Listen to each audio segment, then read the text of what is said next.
Hey guys, this review's more back from a quick review. This is on the Aukey Home brand air fryer. This is a 5.8 quart air fryer, holds a lot of food, and this is an item that I picked up, and I believe the price point right now is about 120 bucks. I'll post the link to the actual website online. I don't think they have an Amazon presence. If they do, I'll throw that link into the pinned comment as well.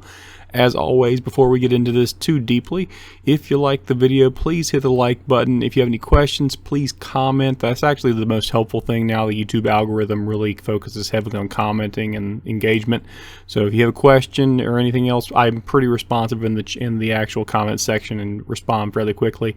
What you're going to see here today is the unboxing you're seeing right now, as well as a demonstration with basic French fries, just kind of more of a proof of working than anything else, followed by me actually baking a cake using the cake setting in this. So that's where we're going to kind of go from here. And if you're the kind of person who wants to skip ahead and just see kind of the action, go ahead and skip ahead to about 3.5 minutes in, all the way to 5 minutes. That'll be the French fry test, just kind of a proof to make sure it's working. And everything after 5 minutes is the cake. So that's about it. So what's included on this thing? Obviously, it is an air fryer. You see the little heating element there. It has a little trivet that goes in the bottom. That's the thing wrapped in the bubble wrap right there. And from this point on, it's basically just a matter of making sure you rinse it out well. It has a non-stick basin, and it's very good non-stick. I will say that.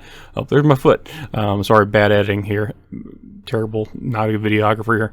But basically, it's fairly high quality. It looks very sleek, and the cool features of it are, one, there's 8 presets, which are really nice, and there's also the nice little copper button there. It looks in the view panel. You actually see what you're cooking in there, which is also kind of nice. So other I've had air fryers, and I've actually had one air fryer that I still use today that has no window, so you don't really know how well it's cooking or if it's sizzling anything else.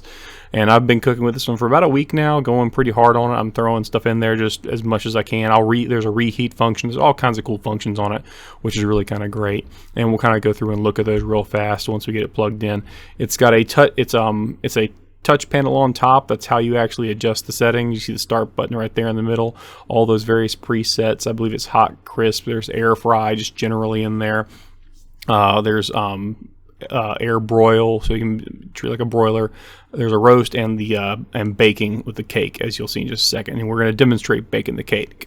I might do a follow-up video because the dehydrator function seems really attractive to me, because I'd love to be able to make beef jerky at the house a little easier without like just running a whole oven or buying a special dehydrator. So that might be something I put out as a separate video later on, but that'll be in the future at some point. It's really simple to use. You press the start button, you pick out your setting by hitting the menu button over and over. The menu button cycles through all the various presets, and once you get it to that preset, you can adjust the time and temperature, and then you press start again, and the system starts up. It's not terribly loud. It's actually quieter than my smaller air fryer, the little copper red. I think it's Copper Chef is the one I got that I did a review of several years ago. But there you can see how you adjust everything.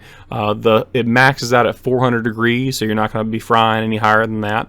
And here we're just going to do some extra basic crinkle cut or Oneida French fries, and we're going to run from there. I'm going to throw a good bit of them in there just because I want to test it out. Obviously, the fewer fries you put in there, the quicker it cooks. If I'm making some French fries for my son or my wife, I throw like a handful in there, and they cook much faster. It took a little longer, and of course, you got to pull them out and fluff them a little bit just so they're cooking evenly. But it does a great job. It was done in about 15 minutes, and that was a big bowl of French fries there. That was half a pound of French fries probably. So once you get it all taken care of, once you get it all fluffed around, it takes a couple times, you can go ahead and dump it. And it does work. It does work properly. There isn't any issues with temperature. That you don't have cold fries at all. Again, the only issue you might have is if you put a lot in there, especially if they're frozen, they might come out soggy if you don't cook them long enough. So it's just a matter of making sure you pull it out, fluff the fries, and put them back in. And as we can clearly see, they're nice and steamy. You might not be able to see the steam there, but I could see it in person. Sorry if the camera didn't pick it up. You just dump it in. Really good, really simple. Great way to make a quick side if you need to make a side. They're crispy on the outside, hot on the inside, which is how you want your French fries, so good to go from there. So definitely, as a matter of course, the item works and works well. Now we're going to do something I've never done in an air fryer. We're going to bake a cake. This is a gluten-free cake, so this is not a typical standard kind of cake, because gluten-free cakes tend to require different ingredients, a lot more eggs, that kind of stuff, to make it leavened a little differently. My wife's gluten-free. She can't eat it. She can't handle the spicy bread, so we have the expensive bread in a box from the grocery store that costs too much money. But all I went to, I put it at 325. I've never cooked in an air fryer baked this way, so I was kind of hesitant about it, so I kind of babied it too much. I think I made the temperature too low.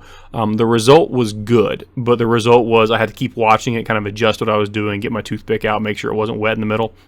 Obviously, air fryers cook from the top down, so you're going to have to deal with that, but it will heat the whole thing up. You just got to put it at the right temperature for the right length of time. I should have had it at 350. You're going to see it dump out real fast right here. Boom, shows off that non-stick surface, really excellent.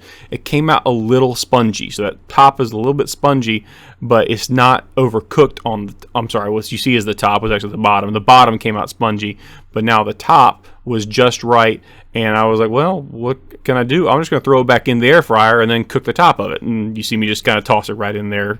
I don't know how well that would work with certain other baked goods, but that's what I did. I threw it back on there for 5 more minutes, and once that was done, it came out looking really, really pretty. I threw some funfetti icing on it, and my wife had a slice of cake before she went to bed, so she was happy. But again, this is from Aukey. It's about 120 bucks. I'll put a link in the description. Really simple to use, really versatile, all the various settings. I'm probably going to do a follow-up in the next week or two with some taking some material to make jerky with. But overall, really happy with it. It does a great job. It's very simple, very easy. Price point's a little high, but the quality's there. So that's why I wasn't too concerned about it. This is not a $50 air fryer. This is a $120 air fryer, but it does a good job. And it's kind of hard to tell from the picture, but that's a nice, soft, moist cake. So it did a great job cooking it, which, again, not what I expected. I basically did it on a fluke, like, let's try this out, and it turned out pretty good. So overall, really happy with it. Again, leave a comment on the video. It really helps me out. Leave a like, subscribe to the channel if you aren't already. You see me kind of manhandling the cake. I'm not a baker. And from there, I just frosted it. Really simple, guys. Thanks for watching, and have a great day. The last thing you're going to see on the video is just the frosted cake and me pulling a slice out, just so you know it's not like all liquid inside of it and that it actually did go through. But I'll end the voiceover here. Have a great day.